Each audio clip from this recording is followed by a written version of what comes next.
আমরা যে কোনো প্রকার চটজলদি কাজ করতে এবং খুবই যেখানে পেরেক মারার অনেকটা অসুবিধা সেই সব জায়গায় কাজ করতে আমরা যে গামটা সর্বদাই ব্যবহার করে থাকি সেটাই আজকে তোমাদেরকে দেখাবো। যার উপর নিশ্চিন্ত মনে সমস্ত ভরসা রেখে আমরা কাজ করতে পারি সেটা হচ্ছে এই পলিফিক্স এইচবি গ্লু। এই গামটার উপর ডিপেন্ড করে পুরোটা বানিয়েছি এই জিনিসটা, আজকে তোমাদেরকে পুরোটা সেটা দেখাচ্ছি।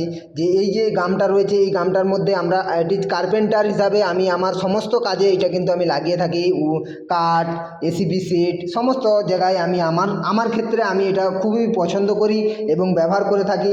আর এই কাজটা করেছি পুরো এইচবি গ্লুর গামের উপর ভরসা করে, সেটাও তোমাদেরকে আজকে আমি দেখাই। এই গামটি কে কে ব্যবহার করেছো প্লিজ তোমরা তা কমেন্ট করে জানাবে, এবং গামটির কাজ কি রয়েছে সেটা তো আমি অবশ্যই জানি, তোমরা কেউ জেনে থাকলে সেটাও কিন্তু কমেন্ট করে জানাবে। আর না জেনে থাকলে এই গামটা নিয়ে একবার ব্যবহার করতেই পারো, একবার ব্যবহার করলে অবশ্যই আরেকবার ব্যবহার করার ইচ্ছা থাকবেই থাকবে। আর যেটা বানিয়েছি সেটাও তোমাদেরকে দেখাচ্ছি। দেখো পুরোটাই কিন্তু আমি এইচবি গ্লুর উপর ডিপেন্ড করে এটা বানিয়েছি। কেমন হয়েছে তোমরা প্লিজ কমেন্ট করে জানাবে। তো সবাই ভালো থাকবে, সুস্থ থাকবে। এইরকম কার্পেন্টার রিলেটিভ ভিডিও আমি সর্বদাই দিতে থাকি। প্লিজ চ্যানেলটা ফলো করে পাশে থাকবে।